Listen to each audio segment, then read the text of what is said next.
What advice would you have for new fathers just starting out? So if I had to say anything, I think I may have mentioned it before, but maybe not.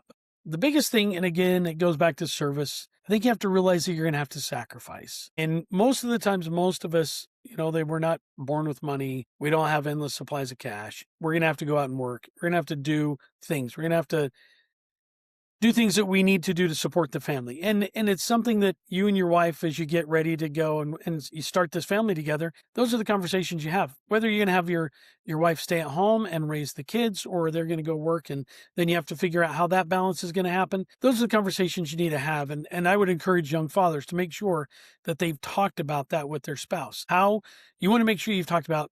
One of the things that my wife and I always talked about is we talked about the number of kids we wanted. Even before we got married, we talked about the number of kids we wanted. We talked about how we were going to raise our kids. We had those conversations. We knew that going into it, that my wife was going to stay at home. And that was what we decided before we even got married. And when we got married, she worked a little bit as I was going to college. And then when we have our first child, we decided, okay, it's time to pull the trigger. We're going to rip the Band-Aid off. And I'll tell you what, it was a sacrifice. It's been a sacrifice pretty much our entire life.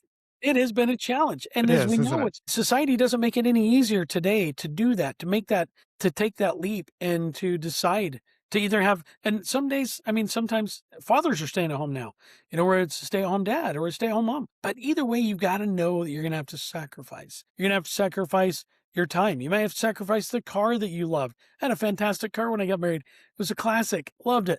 But we sold it because we needed the money. We needed a down payment for a house. There are things like that where you're like, man,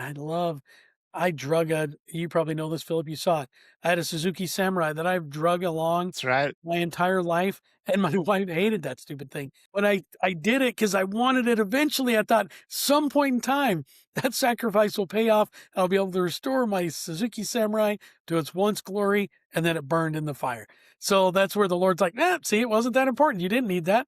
And I dragged it along for like 15 years. So I think that's probably one of the biggest things I would tell new fathers is that just know that you're going to have to sacrifice, and it's okay because it's going to be rewarding. It's going to be worth every sacrifice you make. It's going to be worth it just to see your children, see them grow. Now I've got a grandchild, and that just brings so much joy into your life. I wish I had more, it's just, and they'll come, I'm not trying to rush that. They'll come, but I'm just saying that the sacrifice is worth it.